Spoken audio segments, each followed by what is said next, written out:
All right, this one's for a good friend Brad. Dude, it's over. Start going digital because UK retailer Game is reportedly ending software trade-ins. It's all coming to an end, guys. Not a good sign. Tom Ivan over at BGC. UK retailer Game is reportedly planning to end its video game trade-in service next month.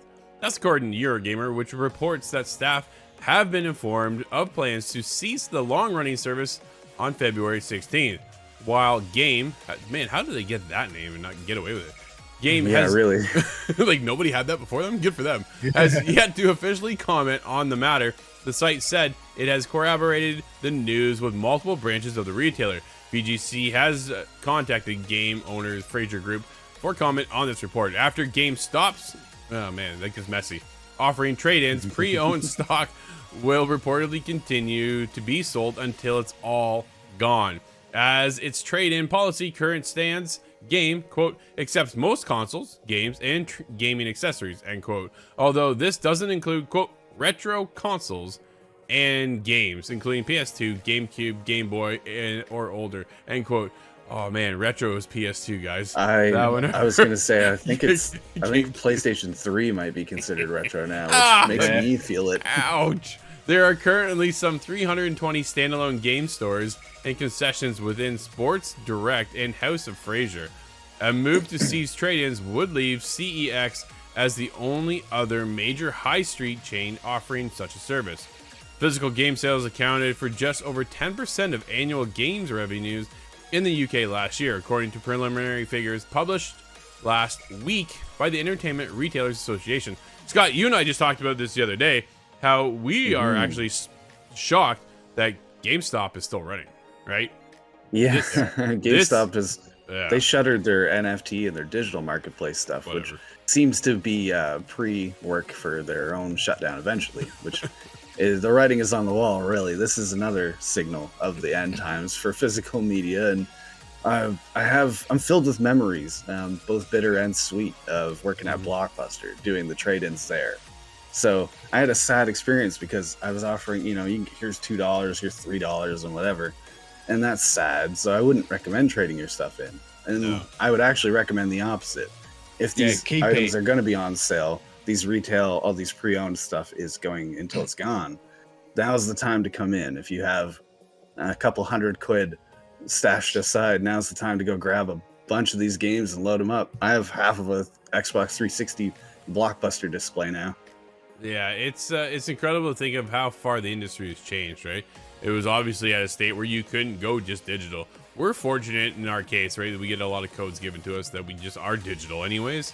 We don't have to worry about physical, but there are collectors like our friend Brad, Northern Nerdcast, who is a collector.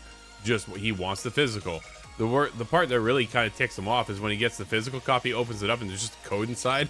Oh, that's right? Brutal. Like, even Halo 5 did that. Like, you're not collecting anything then, except for the case. And I don't. That's what the biggest part for me is. I don't want another case, right? Yeah. If anything, I want a collectible that's like behind me, one of my figures. That's what I want out of the collection. I don't need another stack case. I remember my PS2. I traded that in. Kicking myself that I did that now at this point, but it was the only way I could get to afford the PS3 at the time, right? It's just one of those things. You gotta go what you gotta do, and this is the way I had to go about it. And looking back now, unfortunate that my mother-in-law has a PS2. I was like, I knew it, like, dude. So we'll be getting her PS2 to say the least. Yeah, not that she's going anywhere anytime soon, but you know what I mean. It's one of those. She's a big gamer too from back in the day. So she has the original Nintendo and all these things, right? So my wall is just going to grow. I've got my 360. I've got my PS3 still. I've got my PS4. I've got my Xbox One.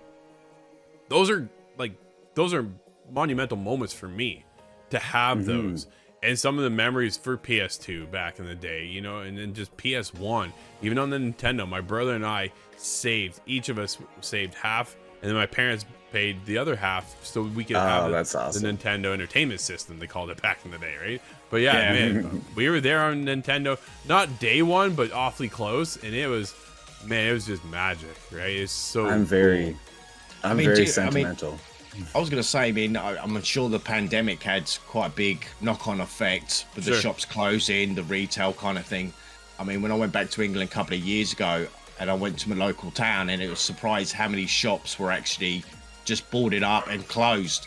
And then you go somewhere, and it'll be like, oh no, just you can do it all online now. You don't have to come here to the bank or anything like that.